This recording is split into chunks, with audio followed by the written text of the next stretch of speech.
South Carolina's secession from the United States in 1860 is an event that will forever be enshrined in notoriety. The state's pugnacious actions, along with the secession of 6 others in a matter of months, would eventually provoke President Lincoln into summoning 75,000 troops to suppress the Southern Rebellion, thus propelling the entire nation into civil war. The story is one we all know, but what is far less known is that that event was not the first time the integrity of the country was under threat. Nearly 3 decades earlier, that very same state had threatened to secede from the Union, and similarly to the Civil War, a crisis loomed. But this video is not about South Carolina. Rather, it's about how 2 very different presidents during very different times fought to preserve the Union and everything it stood for. It is a tale of how 2 master politicians with a belief in their country suppressed a rebellion that sought to tear it apart. A great many historians view the Civil War as the defining moment of America's history, with good reason. The Revolutionary War was the creation of the United States as a country, but the Civil War established the United States' identity and what country it was going to become. It was certainly America's most severe crisis, and it is well that the country had a man with the temperament of Abraham Lincoln to meet it. By the time Lincoln was inaugurated as president on March 4, 1861, 7 southern states had seceded from the Union and begun to form what would become the Confederate States of America. By this time as well, U.S. congressmen representing southern districts and states started resigning in droves to join the Confederacy. Frantic debates arose in Congress over what to do with the vacant seats those senators had left, as well as last-minute attempts to preserve the Union. Kentucky Senator John J. Crittenden proposed the Crittenden Compromise, an effort to extend the Missouri Compromise line of 1820 to the Pacific. His hope was that the southern states would be content with spreading slavery across the rest of the country below the 36-degree 30-minute parallel and abstain from secession. But poor Crittenden did not realize that, after 40 years of accommodations, concessions, and conniving, compromise would not suffice. The South had had enough, and war was now at America's doorstep. In the Oval Office, Lincoln knew the horizon was darkening, but he did not know how dark it would become. Really, nobody did. At the First Battle of Bull Run, the first major military engagement between Northern and Southern forces, Northern spectators, including several U.S. congressmen, showed up with picnic baskets to watch what they believed would be a swift defeat of Confederate forces. The result of the battle was a stunning defeat for the Union forces, and the sudden realization that this may not be a quick and easy war. Lincoln and his cabinet realized this too, and came to understand in the coming months the true danger the country was in. From the outset of secession and the war it fomented, Lincoln's position on the matter was clear. He would do everything to preserve the Union. He had no consideration for what many Southerners regarded as the right of a state to secede, and was willing to muster an army to prevent the fragmentation of the Republic. However, Lincoln was careful in how he expressed his position. He believed the South must fire the first shot in order to justify the North's aggression, and so he condoned no immediate military action. Lincoln would not have to wait long, however.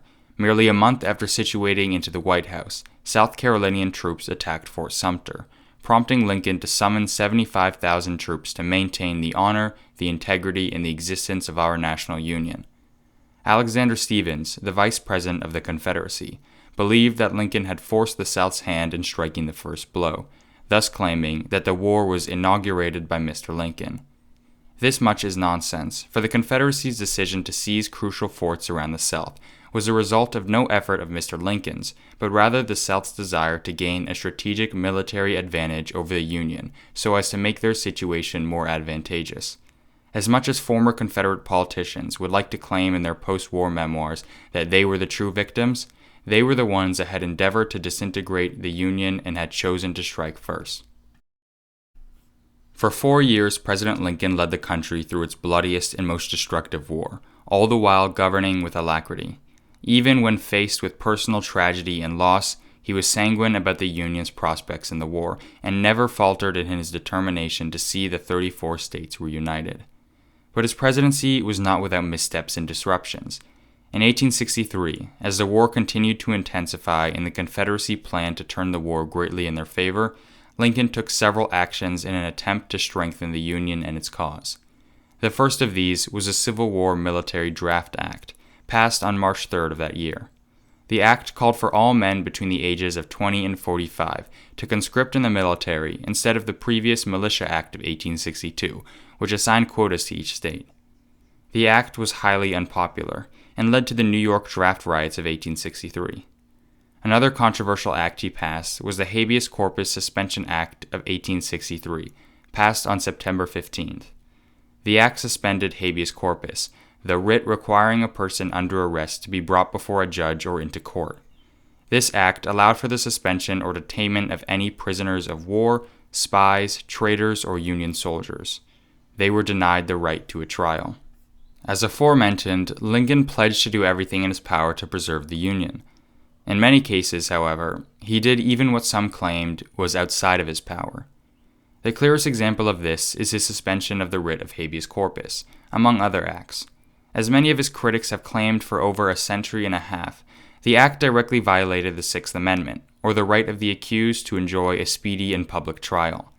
However, as stated in Article 1, Section 9 of the Constitution, the privilege of the writ of habeas corpus shall not be suspended unless when in cases of rebellion or invasion the public safety may require it. Constitutional arguments among this nature were ubiquitous in Washington, D.C. during this time, and Lincoln's actions will forever be debated. It is undeniable that Lincoln bent the Constitution to his will throughout his presidency, but his reasoning was always that if there was no Union, then there was no need for a Constitution. In his eyes, the Constitution was a malleable document, and it was far better to twist, prod, and turn it, rather than leave it pure and have the country fall as a result. Lincoln's presidential style and political expediency ensured a Union victory at the political level, if not a military one.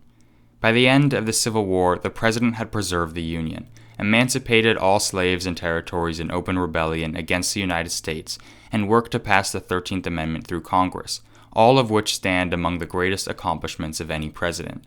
By all definitions of the word, Lincoln had triumphed over his enemies on the battlefield and in the courts. With the stroke of a pen, he had signed the Emancipation Proclamation, quite possibly one of the most masterful political moves of any president, successfully deterring England and France from aiding the Confederacy, defining the cause the Union soldiers were fighting for, and ultimately paving the way for the freedom of the American slave. With his voice, he had galvanized troops into battle, and given them something to fight for, all the while illustrating his innate sagacity and indomitable will. While we remember today not the doleful story but the victorious one, it is proper that we go back farther to learn where the first American crisis over secession occurred, and how that president dealt with it. For as Abraham Lincoln understood, we must understand our past to meet our present. In times of great struggle and worry, President Lincoln would look up to the portrait he hung above his fireplace for guidance. He would look up to the man who paved the way for him and who understood better than anyone what he was dealing with. He would look up to the portrait of Andrew Jackson. In December of 1828, an anonymous source drafted the South Carolina Exposition in Protest, a document that protested the tariff of that year.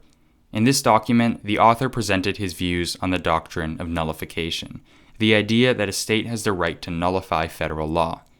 It would later be revealed that the author of this protest was John C. Calhoun, the Vice President of the United States. He was angered by the Tariff of 1828, or what many called the Tariff of Abominations, and set himself down a course that would threaten the structure of the Union. In truth, he had every right to be angry.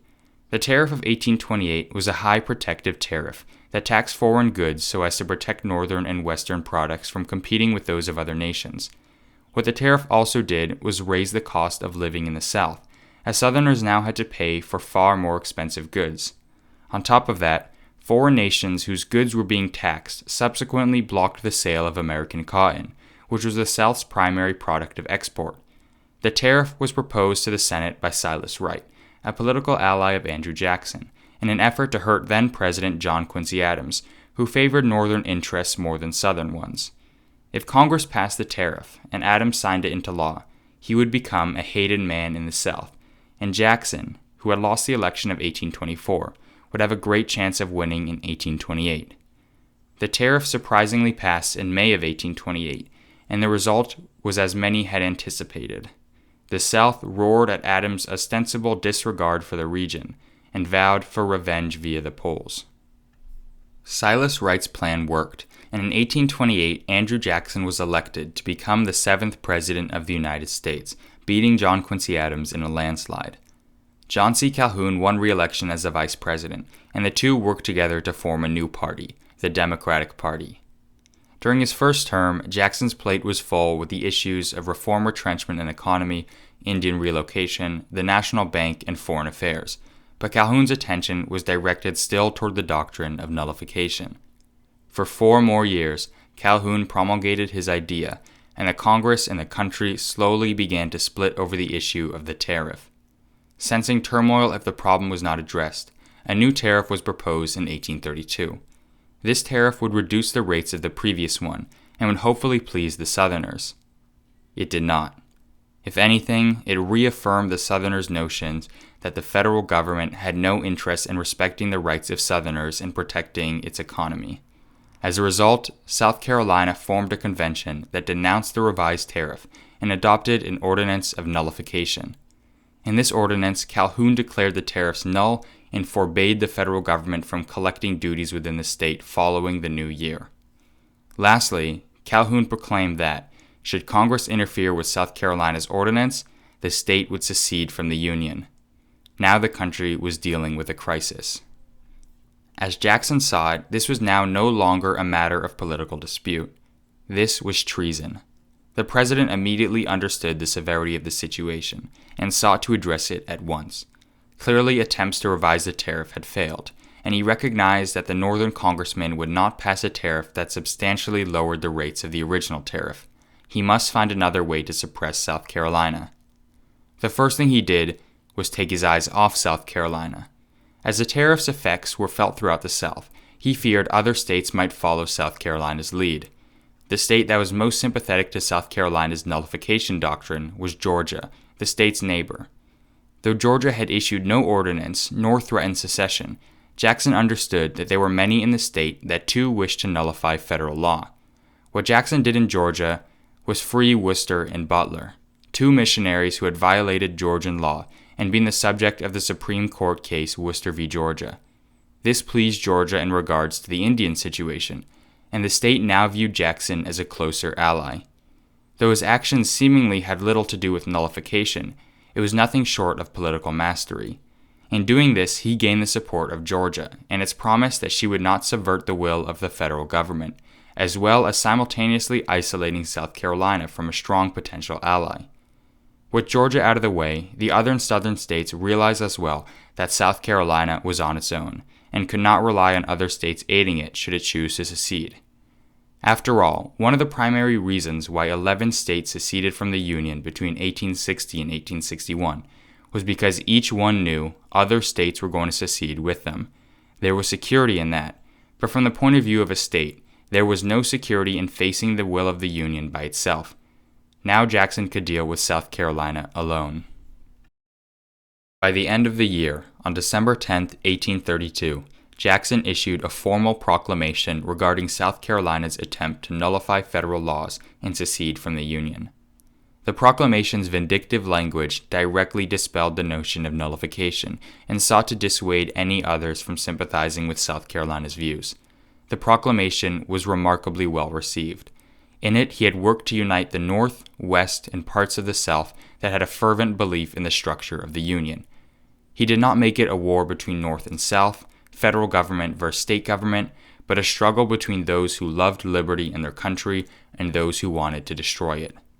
Jackson's defense of the Union did not stop with his words, however. He also promised war should South Carolina continue to defy the federal government. His talks of summoning troops to march down to South Carolina began with the Secretary of War, Lewis Cass, and the president would later speak directly to General Winfield Scott to lead federal soldiers against the radicals in South Carolina. It is worth noting as well that at this point Andrew Jackson had won re-election as president, and Martin Van Buren, his former Secretary of State, was now the vice president. Calhoun and Jackson's relationship had been fractured long before the ordinance of nullification, but it was not until the election of 1832 that Calhoun was formally replaced as vice president. Jackson never intended for civil war. Unlike Lincoln, Jackson still had time to prevent South Carolina from seceding, and viewed his threat of war as a deterrent for the state's secession. For a time, his threat worked. South Carolina began delaying their enactment of their ordinance, but Jackson was not content with that. Furthermore, he would not have the country at the precipice of war for a length of time. It would have been easy for Jackson, a former war hero and general, to take the road of war and successfully quell the rebellion. But he truly had no desire to spill his countrymen's blood, even if they threatened secession. Instead, Jackson began to look for compromise, which he believed would offer the true solution to the issue. To achieve compromise, he began discreet conversations with his ultimate political rival, Henry Clay. Both drafted tariff reductions, and on March 2, 1833, Congress passed both Jackson's and Clay's new tariffs. South Carolina, now content with the tariffs, rescinded their ordinance and their intention to secede from the Union. The crisis had passed, and war was successfully averted. Many Southerners were still unsatisfied with the protective tariffs, but there were no more calls for nullification or secession. Quite a number of politicians rushed to take credit for resolving the showdown, but in the end, Jackson was victorious over all others. He had stared Calhoun in the eyes, and it was the former vice president who backed down. Even though the tariff was revised, Jackson had successfully prevented South Carolina from seceding and had destroyed the concept of nullification for the time. He had avoided civil war, and for 3 decades the country would be at peace for itself. For 3 decades, the theory of nullification slowly ebbed away from the public conscience, but the war between North and South would continue. A new issue would become central in the two regions' struggles, and this time, war would be unavoidable. Though Jackson is sometimes criticized for viewing violence as the panacea for all problems, his threat to use military action against South Carolina did not come to fruition. Rather, the problem was solved through negotiations and compromise, much of which Jackson had helped facilitate. In fact, for a military man, Jackson was remarkably adept at diffusing situations through nonviolent means. Through the conflict, he had illustrated his political cleverness and his willingness to work together with his enemies to achieve a common goal. He had defeated the secessionists and given all future presidents a guide on how to preserve the Union. Although the two crises were only about 30 years apart, they truly were different times. Jackson and Lincoln were both politically and personally quite different men. Jackson was a war hero, a known Indian fighter, a champion of states' rights, and an unapologetic slave owner. Lincoln, on the other hand, was a politician far more sympathetic to the wants of Americans in the North and West, and the cause of abolitionism, a man known more for his oratorical skills than his prowess on the battlefield. Humorously, he once said that during his service in the Black Hawk War, he did not fight any Indians, but rather had a good many bloody struggles with the mosquitoes. Jackson was the founder of the Democratic Party, but Lincoln had formerly been a member of the Whig, or anti-Jackson Party, before the party's eventual collapse. Had they lived at the same time, they likely would have been political foes, but it is remarkable how similar their position to secession was. Both had an incredible faith in their cause and in their republic, even if they were fighting over different issues. And they were fighting over different issues. It would be a mistake to claim that the nullification crisis Jackson faced as president had anything to do with slavery. Moreover, it would be a mistake to claim that the crisis Lincoln faced was solely over the question of slavery. Elements of the nullification crisis and the doctrine of states' rights played a role in the secession of the 11 states during Lincoln's time, and the president had the wisdom to understand that. It is, after all, why Lincoln referred so often to Jackson's nullification proclamation when writing his first inaugural address. In 1832, when the country was facing its first ever threat of secession, Andrew Jackson chose to side with the Union. He was born in the South. He owned slaves, and he was an ardent supporter of states' rights, but he sided with the Union. His decision to do so preserved the country for 3 decades, but his influence in the president he established was not enough to preserve the Union forever. After those 3 long decades, the country was tearing itself apart once more, and it would take another man with a belief in his country to keep it together. Both men were willing to give their lives for their country, and ultimately one of them did. Jackson fought to preserve the Union so that it could become whole. and Lincoln fought to preserve the Union so that it could become better. If we are to celebrate the accomplishments of Lincoln, then we ought to celebrate those of Jackson too. Long after the old general died, his example was instrumental in Lincoln's governance, and his legacy paved the way for the creation of a new America, one in which every man would be viewed as an equal not only in the eyes of his creator, but in the eyes of his fellow countryman.